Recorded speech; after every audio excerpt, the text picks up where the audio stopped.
शेतकऱ्यांसाठी आजच्या सर्वात मोठ्या झटपट ठळक बातम्या आपण या ठिकाणी पाहतोय। बातमी निघते फुलंब्रीमधून। फुलंब्री तालुक्यात 500 शेततळे ठरतायत वरदान।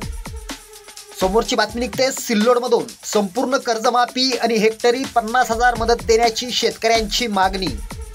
पुढली समोरची बातमी निघते देऊळगाव राजामधून। बाजार समितीमध्ये शेतकऱ्यांना मिरची मार्केट उपलब्ध करून द्यावे, राष्ट्रवादी काँग्रेसची मागणी। बातमी निघते परभणीमधून। बाजार समितीत गहू 3,000वर, किराणा दुकानात किमान 4,000। समोरची बातमी निघते उमरखेडमधून। कापसाचे दर पडल्याने शेतकऱ्यांची निराशा, अग्रिम पीक विमा हवेत विरला। बातमी निघते अमरावतीमधून। सोयाबीनची अधिसूचना केंद्रीय समितीने फेटाळली, निर्णय कंपनी धार्जिन, शेतकऱ्यांचा आरोप, आता अग्रिम दूरच।